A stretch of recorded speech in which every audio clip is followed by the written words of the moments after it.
तमिलनाडु में जनजीवन अब धीरे धीरे से सामान्य हो चला है। इस बीच में नौसेना, वायुसेना, एनडीआरएफ और अन्य तमाम राहत एजेंसियां राहत और बचाव के काम में लगी हुई हैं।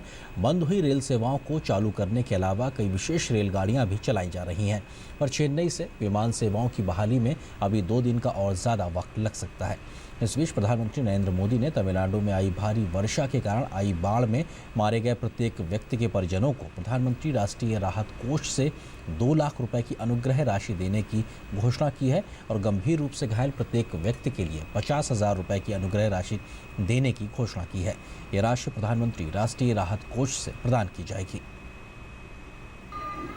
बारिश और बाढ़ से जूझ रहे चेन्नई में जनजीवन धीरे धीरे पटरी पर लौटने लगा है और हालात को सामान्य बनाने की लगातार कोशिश की जा रही है। राहत और बचाव कार्य युद्ध स्तर पर जारी है और जरूरी सेवाओं को बहाल किया जा रहा है। चेन्नई में टेलीफोन सेवाएं और रेल सेवाओं को आंशिक रूप से शुरू कर दिया गया है। हालांकि अभी भी कई निचले क्षेत्रों में पानी भरा हुआ है, लेकिन कई इलाकों में सड़कों से पानी उतर गया है और वाहनों की आवाजाही शुरू हो गई है। केंद्रीय ऊर्जा मंत्रालय भी तमिलनाडु में बिजली आपूर्ति बहाल करने के लिए जुटा हुआ है। बेंगलुरु श्री पेरम्बदूर लाइन को दुरुस्त करने का काम चल रहा है और चेन्नई एवं मदुरै के पावर लोड डिस्पैच केंद्रों के बीच संचार सुधारने की कोशिश की जा रही है। अब तक के सबसे बड़े बचाव ऑपरेशन के तहत भारतीय नौसेना ने अपने 3 युद्धपोतों आईएनएस ऐरावत, आईएनएस सह्याद्री और आईएनएस शक्ति को लगा रखा है। आईएनएस शक्ति बाढ़ में फंसे लोगों को बड़ी मात्रा में भोजन और पीने का पानी भी उपलब्ध करा रहा है।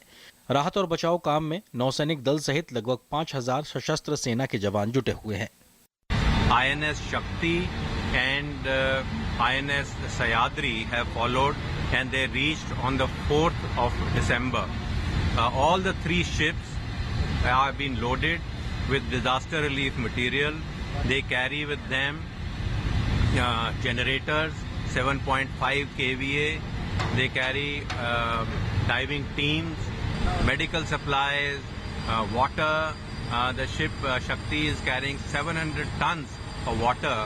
वहीं वायुसेना भी राहत और बचाव काम में तेजी से जुटी हुई है। चेन्नई में तांबरम एयर बेस से राहत और बचाव कार्य किए जा रहे हैं। वायुसेना फंसे हुए लोगों को बचाने में लगी हुई है और लोगों तक खाने के पैकेट, पीने का पानी और अन्य राहत सामग्री भी पहुंचा रही है। We have deployed about a total of 13 helicopters. Okay, these helicopters are primarily being utilized for dropping of food packets, water, milk and other requirements. Okay, and we have also used the C-17 aircraft to bring in the NDRF teams. Total of 22 NDRF teams.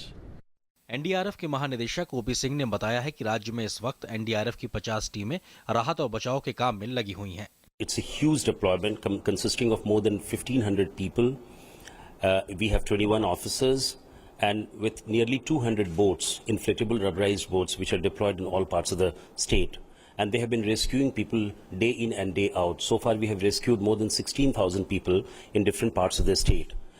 उधर Chennai airport के वाणिज्यिक सेवाओं को शुरू करने में 2 दिन का समय लग सकता है। इससे पहले शुक्रवार को चेन्नई में फंसे लोगों को निकालने के लिए अराकोनम स्थित राजाली नवल वेस से एयर इंडिया के 4 विमानों और कुछ निजी विमानों ने उड़ान भरी थी। 4 फ्लाइट्स ली, 2 फ्लाइट इंडिगो ने, 1 फ्लाइट स्पाइस जेट ने और 1 फ्लाइट ट्रू जेट ने, जिसके माध्यम से कुल 319 यात्रियों को हम लोग वहां से विभिन्न हिस्सों के अंदर ले जा पाए। आज हमारा प्रोग्राम है कि 4 फ्लाइटें हम लोग एयर इंडिया और अन्य फ्लाइटों के साथ 4 फ्लाइटें आज टेक ऑफ करेंगे उस एयरपोर्ट से, और चेन्नई एयरपोर्ट शुरू करने में भी 1-2 दिन का समय और लग सकता है। रेलवे भी बाढ़ प्रभावित इलाकों में लोगों को राहत पहुंचाने के लिए कई विशेष रेलगाड़ियों का परिचालन कर रहा है, जबकि कई जगहों पर बंद हुए रेल सेवाओं को फिर से चालू किया गया है। चेन्नई में थोड़ा हमारे ट्रैक्स पे से पानी कहीं कहीं उतरा है और हमने अपने जो ट्रैक्स में डैमेजेस थे, जो ब्रिज में डैमेजेस थे, उनको रिपेयर भी वॉर फुटिंग पे किया, युद्ध स्तर पे किया है और कुछ सर्विसेज बहाल की। हम स्पेशल्स का सहारा ज्यादा ले रहे हैं। स्पेशल्स की एक बहुत ही जबरदस्त प्लानिंग करके लोगों को निकाला जा रहा है। कल हमने 22 स्पेशल्स चलाई हैं। हमने आज दूसरा काम किया है कि सबअर्बन सर्विसेज थोड़ी सी बेहतर की हैं। हमने चेन्नई एग्मोर से तांबरम तक की जो फास्ट लेन सर्विस है उसको आज रिस्टोर किया है और एक तांबरम से चेंगलपेट्टू की जो नॉर्मल सर्विस है सबअर्बन की, वो रिस्टोर की है। चेन्नई के अलावा भारी बारिश से तमिलनाडु के कुड्डालोर, कांचीपुरम और थिरुवल्लूर जिलों में भी भारी नुकसान हुआ है। बाढ़ से संबंधित घटनाओं में अब तक कम से कम 300 लोगों की जान गई है। चेम्बारावक्कम, पोंडी और पोझम झीलों से पानी निकाले जाने की वजह से अडेयर और कुइम नदी में जलस्तर घट गया है, जिससे चेन्नई में स्थिति में कुछ सुधार होता दिख रहा है। इस बीच तमिलनाडु सरकार ने कहा है कि ईंधन आपूर्ति को सामान्य बनाने के प्रयास किए जा रहे हैं। बाढ़ प्रभावित इलाकों में रविवार को भी बैंकों को खोलने के निर्देश दिए गए हैं। फिलिप मैथ्यू के साथ संजय घोष की रिपोर्ट, डीडी न्यूज, चेन्नई।